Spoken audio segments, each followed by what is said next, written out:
Brought to you by KR Mangalam University. We provide you the platform to turn your dreams into reality. Give wings to your aspirations with KR Mangalam University.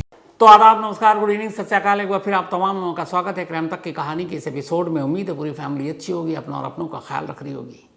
26 मई यानी कि last week Orissa की एक अदालत से एक ऐतिहासिक फैसला आया। ये फैसला इस देश में पहली बार हुए एक पार्सल बम धमाके को लेकर है। इससे पहले ऐसा कोई फैसला हमारे देश में आया नहीं। ये फैसला क्या है, क्या हुआ था, उससे पहले ये ज़रूरी है कि इस कहानी को समझ लें। बात 7 साल पुरानी है, 2018 और तारीख थी 18 फरवरी। इसी 18 फरवरी 2018 को उड़ीसा के बोलंगीर डिस्ट्रिक्ट में एक जगह है पटनागढ़, वहाँ एक शादी थी। ये शादी थी सौम्य शेखर साहू की और रीमा साहू की। सौम्य शेखर बेंगलुरु में एक जापानीज इलेक्ट्रॉनिक फर्म थी, उसमें सॉफ्टवेयर इंजीनियर, अच्छी खासी नौकरी थी और घर वालों की मर्ज़ी से उसकी शादी हुई रीमा साहू से, वो भी उड़ीसा की थी। शादी 18 फरवरी 2018 को ही। उसके 2 दिन के बाद रिसेप्शन था। 20 फरवरी को रिसेप्शन हुआ। रिसेप्शन के बाद अब दूल्हा दुल्हन दोनों घर में थे। सौम्य शेखर साहू की माँ दादी घर में रहती थी। अब नई नवेली दुल्हन रीमा भी घर पहुंची। शादी का घर था, बहुत सारे मेहमान थे। धीरे धीरे मेहमान जाने लगे। 20 तारीख के रिसेप्शन के बाद बहुत सारे लोगों ने तोहफे दिए, गिफ्ट दिए। अब एक एक कर उन गिफ्ट को खोलने की बारी थी। लेकिन तभी 23 तारीख की सुबह 23 फेब 2018 मोटरसाइकिल पर 2 लोग आते हैं। वो बताते हैं कि वो एक कुरियर कंपनी से है और एक बॉक्स बड़ा सा देते हैं और उस बॉक्स, एक गिफ्ट बॉक्स था, ये था, शादी का घर था तो बहुत सारे गिफ्ट आ रहे थे। तो सौम्या उसे रिसीव करता है, वो दोनों चले जाते हैं। इसके बाद उस वक्त ये लोग किचन में थे घर के, तो बॉक्स लेकर सौम्या किचन में पहुंच जाता है। वहाँ पे रीमा भी थी और सौम्या की दादी भी थी। अब जब उन्होंने रैपर खोला, ऊपर का हटाया, तो एक रस्सी की डोर थी। सौम्या ने जैसे ही रस्सी की वो डोर खोली, अचानक वो बॉक्स में एक धमाका हुआ। धमाका इतना तेज़ था कि किचन में रखे सारे सामान इधर से उधर हो गए। और चूंकि सबसे पार्सल के करीब खुद सौम्या था, उसको सबसे ज़्यादा चोट आई। उसके बराबर में उसकी बूढ़ी दादी थी, जिनका नाम जिमा मानी है, उन्हें भी गंभीर चोट आई। साथ में रीमा खड़ी थी, रीमा भी बुरी तरह घायल हो गई। तीनों को फौरन अस्पताल ले जाया गया। अस्पताल जाने के बाद थोड़ी देर इलाज हुआ। उसके बाद डॉक्टरों ने सौम्या और उसकी दादी को डेड डिक्लेयर कर दिया। रीमा की हालत क्रिटिकल थी, उसका अस्पताल में इलाज चलने लगा। अब धीरे धीरे ये बात फैली, घर में एक धमाका धमाके की आवाज़ आस पड़ोसियों ने सुना। मामला पुलिस तक पहुंचा। पुलिस घर आती है, जांच करती है। इसके बाद रीमा चूँकि उस वक्त तक होश में थी, वो बयान देती है कि एक गिफ्ट आया था, हम उसी गिफ्ट को खोल रहे थे और अचानक धमाका हो गया। अब पुलिस ने घर से उस गिफ्ट को बरामद किया। बाकी चीज़ों को फॉरेंसिक टीम ने उठाया। जब सारी चीज़ों की जांच की गई तो पता चला कि इस गिफ्ट बॉक्स में एक बॉम्ब था। और इसी के बाद से ये केस एक वेडिंग बॉम्ब के नाम से मशहूर हुआ। अब लोगों के लिए नया था कि किसी गिफ्ट के नाम पर कोई किसी को बॉम्ब भेजे, ये बड़ी अजीब चीज़ थी। खैर, पुलिस अपनी तफ्तीश आगे बढ़ाती है। अब मीडिया का भी इसमें इंटरेस्ट था, क्योंकि ये पहले इस तरह का कोई केस था कि किसी की शादी में कोई गिफ्ट आया और उस गिफ्ट में बॉम्ब निकले। तो लगातार मीडिया की सुर्खियों में, ख़ासतौर पर उड़ीसा में, महीना बीत गया लेकिन कोई सुराग नहीं मिला। जब महीना बीत गया, सुराग नहीं मिला, मीडिया का प्रेशर, फैमिली का दबाव, तो आखिरकार उड़ीसा पुलिस ने इस केस को लोकल पुलिस से लेकर क्राइम ब्रांच को सौंप दिया। अब क्राइम ब्रांच की टीम को इस मामले की जांच सौंपी गई। क्राइम ब्रांच की टीम ने अपनी जांच शुरू की। फैमिली से बात की, पता चला कोई दुश्मनी नहीं है, न सौम्या की दुश्मनी है, न रीमा की दुश्मनी है, न उसकी माँ की किसी से दुश्मनी है। सौम्या की माँ एक कॉलेज में प्रिंसिपल थी। पुलिस हर तरीके से जांच कर चुकी थी। अब क्राइम ब्रांच ने नए सिरे से जांच शुरू की और चूँकि हाई प्रोफाइल मामला था, नेशनल मीडिया में भी ये खबर थी, तो जब सारे सबूतों को इकट्ठा करना शुरू किया गया 23 फरवरी इंसिडेंट के दिन की सारी तस्वीरों को फिर से क्राइम ब्रांच ने देखना शुरू किया तो पता चला कि जो पार्सल आया था उस पार्सल से भेजने वाले का नाम आर के शर्मा लिखा हुआ था, लेकिन वो आर के शर्मा कुछ इस स्टाइल में लिखा था कि पढ़ने में समझ में नहीं आ रहा था। खैर, अब ये पता चला कि ये जो भेजा गया है ये रायपुर से भेजा गया, छत्तीसगढ़ से। जिस पार्सल कंपनी के जरिए भेजा गया वहां सीसीटीवी कैमरा नहीं, कुछ पता नहीं चल पाया कि कौन है भेजने वाला, कोई सुराग नहीं, किसने भेजा, कैसे भेजा, कुछ नहीं। अब क्राइम ब्रांच को भी ये केस लिए हुए 1 महीना बीत गया। अब फरवरी में हादसा हुआ, मार्च बीता, अब अप्रैल आ गया, अप्रैल खत्म होने वाला है, क्राइम ब्रांच के भी हाथ खाली, क्योंकि जिस कुरियर कंपनी से आया वहाँ से कोई सबूत नहीं। जो भेजने वाला उसका सिर्फ नाम भी ठीक से नहीं पढ़ा जा रहा, एड्रेस कोई है नहीं। और जो 2 लोग मोटरसाइकिल पर देने आए थे वो वाकई कुरियर कंपनी के थे, वो कोई फेक नहीं थे। तो ऐसा भी नहीं था कि उनकी बाइक और नंबर से उनका पता करें, वो जेन्युइन थे, पर कोई सुराग नहीं। अब ये जो पता चला कि कुरियर कंपनी जिससे ये भेजा जाता था कि चूँकि दूर से आया तो अमूमन कुरियर फ्लाइट से, ट्रेन से या फिर उनकी अपनी कंपनी की गाड़ियाँ होती हैं उनसे भेजते हैं, लेकिन छोटी छोटी जगहों पे ऐसी चीज़ें होती हैं कि अगर सुबह शाम बस वालों से भी उनका टाई अप होता है कि ये हमारा कुरियर का सामान है, कुछ चीज़ें हैं, आप वहाँ पहुँचा दो, उसको बदले में कुछ पैसे दे देते हैं। तो ये पार्सल रायपुर से पटनागढ़ तक एक बस से भेजा गया था और जब बस पहुँचा तो यहाँ उस कुरियर कंपनी वालों ने उसको रिसीव किया बस स्टॉप से, बस अड्डे से जाकर, और वो उसका डेली का काम था, अक्सर पार्सल इस तरीके से आते थे। तो उस बस की भी छानबीन की गई, कोई क्लू नहीं मिला, हाथ पैर खाली एकदम, मतलब टोटली पुलिस के, कुछ समझ में नहीं आ रहा क्या करें। प्रेशर अब भी है, दबाव है, क्राइम ब्रांच को दे दिया गया मामला, लेकिन वो भी नहीं सुलझा रहे।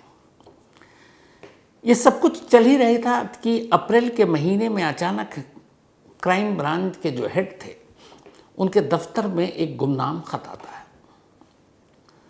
उन्होंने उस खत को खोला, उस खत के अंदर लिखा था कि जिस वेडिंग बॉम्ब की आप इन्वेस्टिगेशन कर रहे हैं उसकी कहानी मैं जानता हूँ।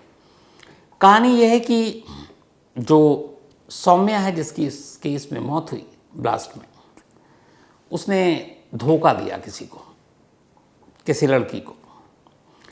उसके अलावा उसने कई लोगों के पैसे के मामले में भी धोखा दिया और इसीलिए फिर उसके प्रॉपर्टी के भी डिस्प्यूट थे, कुछ फैमिली के प्रॉपर्टी हड़प लिए। तो इसी का ये बदला था, वेडिंग बॉम्ब के ज़रिए उसे मारना। उसमें ये भी लिखा था लेटर में, और आप लोग गलत नाम से इस केस को इन्वेस्टिगेट कर रहे हैं इसलिए आपको कामयाबी नहीं मिल रही। भेजने वाले का नाम आर के शर्मा नहीं है, बल्कि उसका नाम है एस के सिन्हा। अब सिन्हा को पुलिस शर्मा पढ़ रही थी। अब आर के इधर और एस के, आर को एस, मतलब एस को आर। तो इस खत में साफ साफ लिखा था कि आर के शर्मा नाम के किसी शख्स ने ये कुरियर नहीं भेजा, बल्कि एस के सिन्हा नाम ने भेजा। इस हिसाब से तफ्तीश कीजिए। अब उस लेटर में लंबी चौड़ी ये सारी बातें लिखी हुई थी और उसमें यह भी था कि इस पार्सल बॉम्ब की साजिश के पीछे 3 लोग शामिल हैं। अब ये गुमनाम खत भेजने वाले का पता नहीं, लेकिन कहानी वो कुछ और गढ़ रहा है, बता रहा है पुलिस को। अब क्राइम ब्रांच को लगा कि वो गलत लाइन पे तफ्तीश कर रहे हैं, क्या करें। उन्होंने नए सिरे से पता करना शुरू किया। पता चला सौम्या की ज़िंदगी में कभी कोई लड़की थी ही नहीं। सौम्या का कभी किसी से उधार लेना देना रहा नहीं, फाइनेंशियली बिल्कुल सही था, उसकी सैलरी भी अच्छी खासी थी। फैमिली में जितने लोगों से बात की पता चला उससे सीधा कोई इंसान ही नहीं था। प्रॉपर्टी के हड़पने की बात तो दूर दूर तक नहीं है, उसके पास ठीक ठाक अपनी प्रॉपर्टी थी। तो ख़त में लिखी सारी चीज़ें झूठ साबित हो रही थी। अब क्राइम ब्रांच के उस अफसर को लगा कि इस खत को इसलिए भेजा गया ताकि पुलिस को गुमराह किया जा सके। लेकिन ख़त भेजा किसने? हर तरीके से कोशिश की गई, पता किया गया कि ये ख़त कहाँ से भेजा गया, किस पोस्ट ऑफिस से, सारी जान, लेकिन कोई कामयाबी नहीं मिली कि भेजने वाला कौन था। थक हार कर क्राइम ब्रांच की टीम एक दिन सौम्या के घर पहुंची।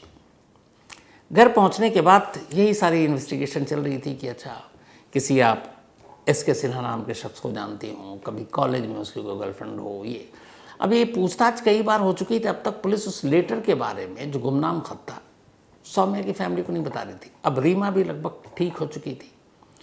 रीमा से भी पूछताछ हुई, सौम्या की मदर से भी पूछताछ हुई। उनकी माँ पढ़ी लिखी कॉलेज की प्रिंसिपल थी तब भी।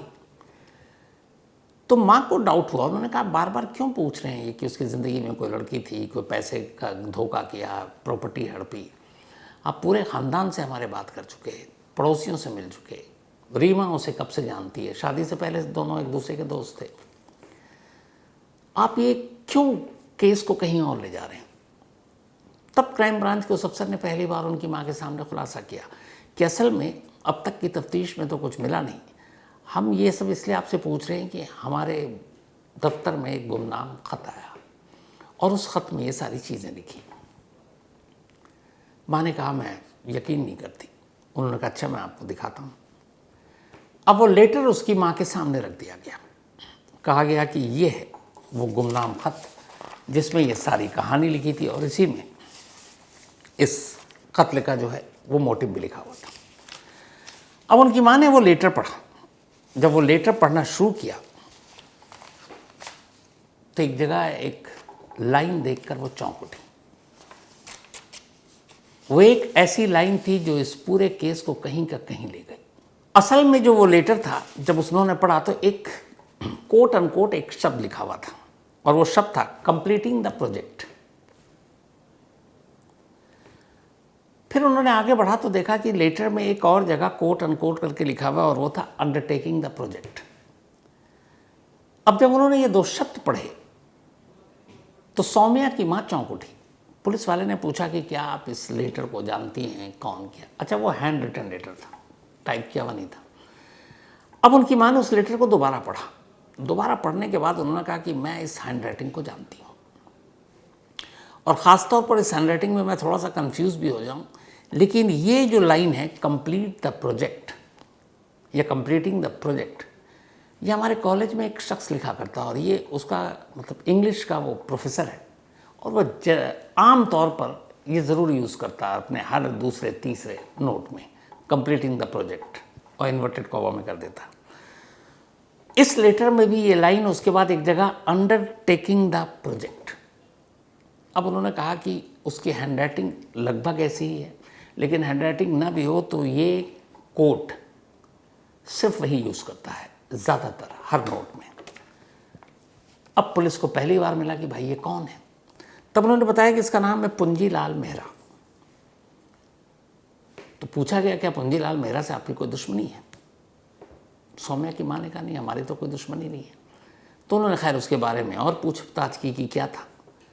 तब सौम्या की माँ ने बताया कि असल में मुझसे पहले जिस कॉलेज में मैं पढ़ाती हूँ उस कॉलेज के प्रिंसिपल पुंजीलाल मेहरा थे, बल्कि मेहरा गलत बोल रहा हूँ मैं, पुंजीलाल मेहर थे।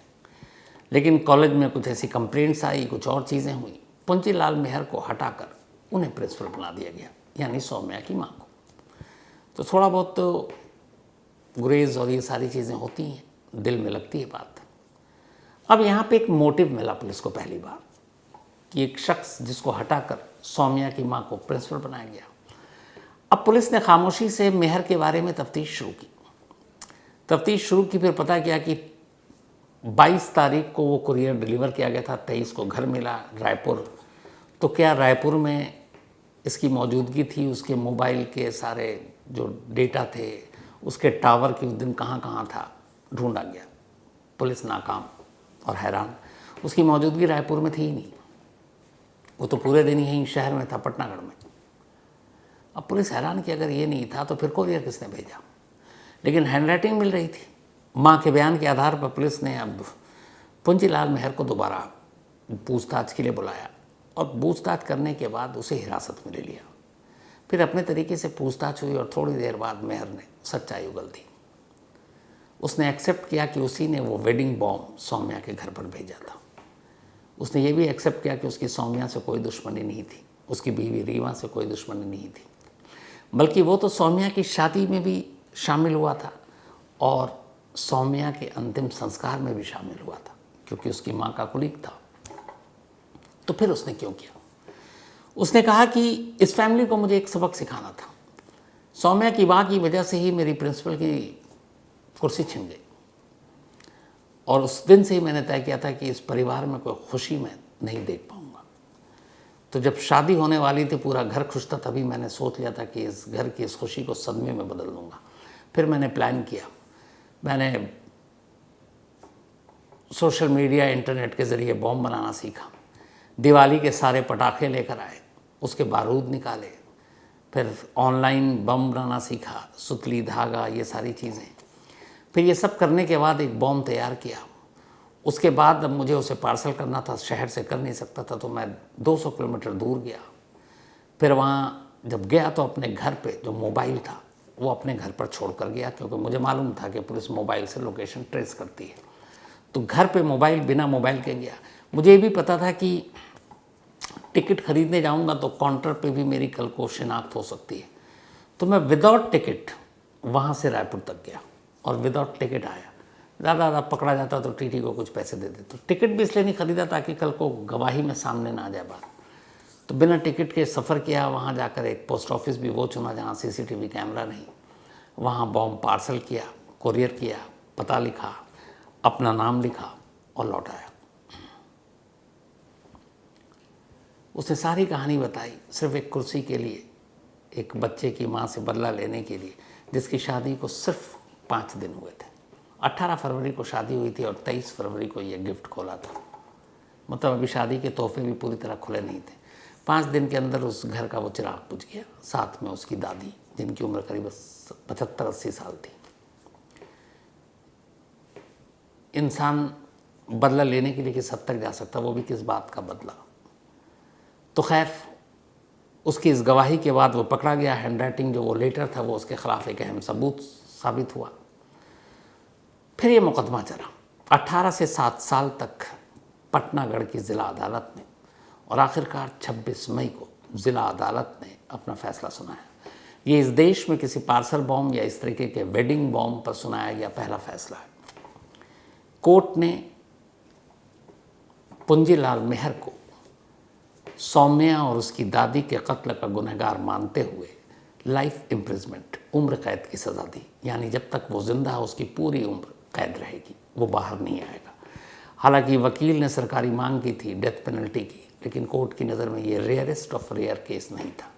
हालांकि वेडिंग बॉम्ब जैसी चीज़ थोड़ी सी रेयरेस्ट ऑफ रेयर कैटेगरी में आती है, लेकिन उससे पहले की, क्योंकि कोर्ट कई चीज़ें ध्यान रखती है, कोर्ट ने इसलिए इसको रेयरेस्ट ऑफ रेयर केस नहीं माना कि मारने का तरीका बिल्कुल नया हो सकता है, लेकिन जो मोटिव था वो पुराना था। किसी से दुश्मनी, किसी को खुश नहीं देखना, उसने उसकी नौकरी ले ली, उसने उसकी कुर्सी ले ली, तो ये मोटिव वही पुराना, तो इसलिए रेयरेस्ट ऑफ रेयर की कैटेगरी में नहीं आता है।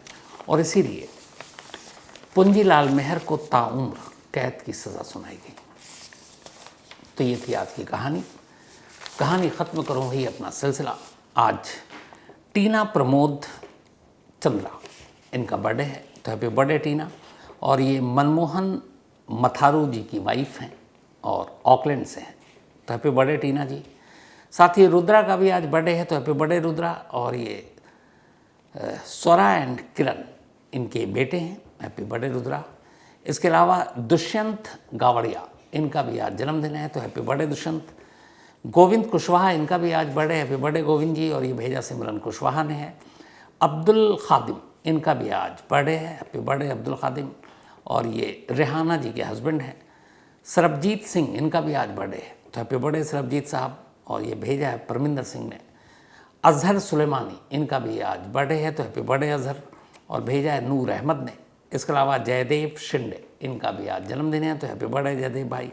और ये भेजा है अश्विनी शिंदे ने। तो इसके साथ ही कहानी में आज इतने ही। अब आपसे मुलाकात होगी कल रात 9 बजे किसी नई कहानी के साथ। तब तक अपना और अपनों का ख्याल रखिएगा। Thank you very much.